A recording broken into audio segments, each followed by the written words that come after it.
As we set out to look at all the work, we said, let's look for something that really scares us, and let's look for something that's a little bit alarming.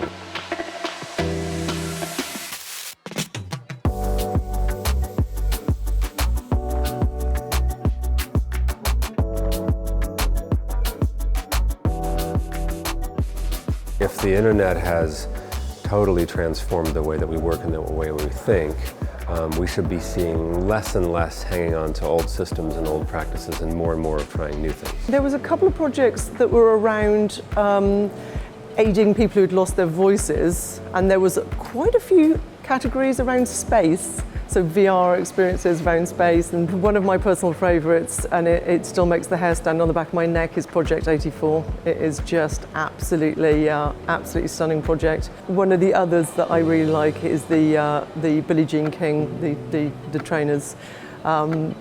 I just thought that was not only a great idea, but what we're judging it against, it was a great idea, very well executed. So it was perfect, and it was just fun. I think the minute I saw it, I thought that's a great project.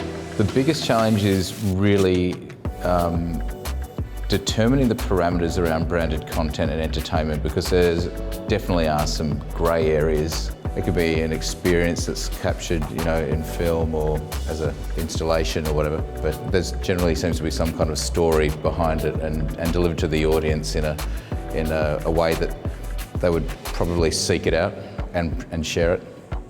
My favourite piece of work in there has made me completely rethink ballet, and put it into a modern context where I actually understand what dance can do is storytelling. So people seek out stories, they love stories, that's why they go to cinemas, that's why they read books.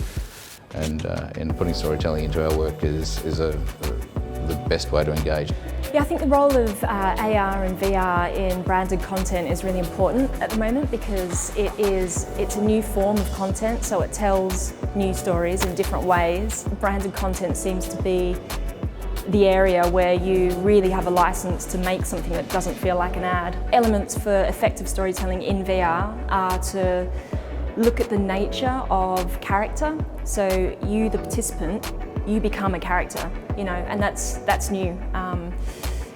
Also, world building and the extension of the world of the brand takes on a whole new meaning in virtual reality, because you can take the assets that were used on the films, the environment design, the set design, all of that gets to be repurposed and re-explored by the participant, in that the environment almost becomes as important as a character.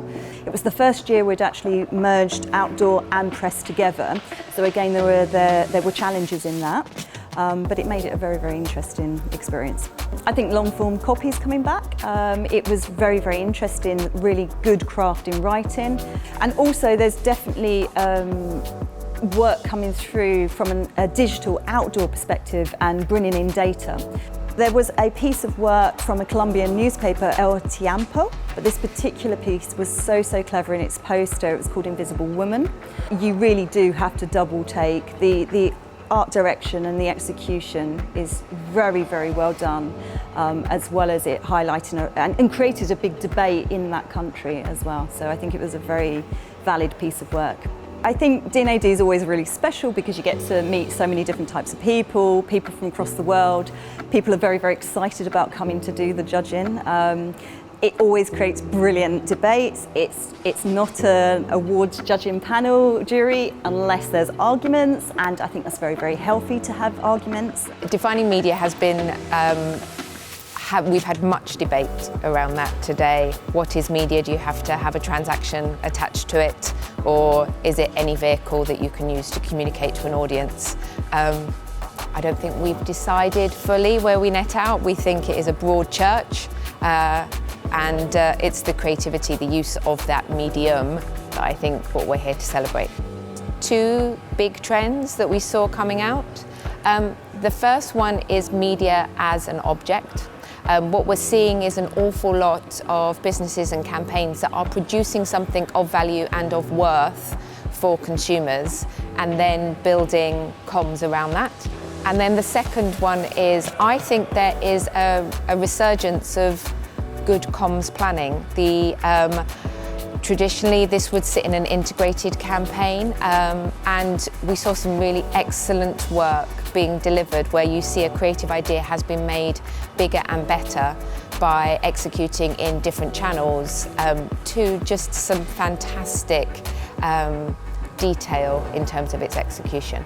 I was a big fan of the Fortnite integration for Samsung to create something of utter value to that youth audience, that they were scrambling over it. Hungry Puffs, what they managed to do in a supermarket to deliver results against child hunger for breakfast. You just want that to become a global sensation. You want that to be adopted in multiple countries. And then the physical impact of Project 84, seeing those statues of those men standing at the top of that tower was breathtaking. And the fact that we can, as an industry, produce work that is visceral as well as intelligent, I applaud us, really. How do you define digital marketing? I think the way that we see it is that ideas and experiences that really harness and utilizes the power of what you can do in the digital space. And the work that I've seen in our category is that we have used that power of creativity to really make a meaningful change for a lot of brands, but also from societal issues.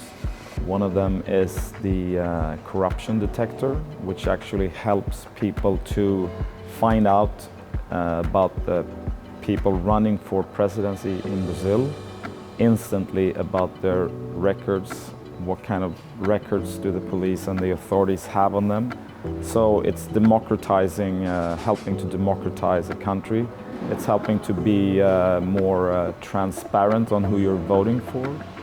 And it's also a really beautiful mobile first experience. So it was a lovely, really thoughtful piece of work. Interestingly, our jury didn't have a yellow pencil awarded, and I think for us this year there just didn't seem to be one particular piece that really elevated itself within this category. I think in radio and audio, to really hit the nail on the head, obviously well written, good concept, something that you can really get behind that feels exciting. Obviously, execution plays a super important role within audio, particularly when you are seeing it with no other context. You can't see it, it's not visual, it's purely sound-based, so it needs to be really engaging. Two favourite pieces for me, I really enjoyed Unconditional Love. I thought that the way it was crafted, the idea of rewriting love songs was just really lovely, beautifully executed. Everything from the album cover and the design of it. It just felt like a really solid, interesting and of the time project. We had quite a lot of debate around Verizon, really beautifully done, real stories brought together for a phone network, something that can be quite cold and a tricky one to do something a bit more human and engaging. So that was really great, because we now have a category that's become quite rich, podcasts, different types of audio things. I think there's a lot of uncharted territory or things that haven't yet been tapped into, perhaps in the best way possible. My one piece of advice to young creatives is to be aware that the world tends towards average. And you're going to spend a lot of your energy in this job pushing away from average and into something new. And it takes more tenacity and more energy than you might think.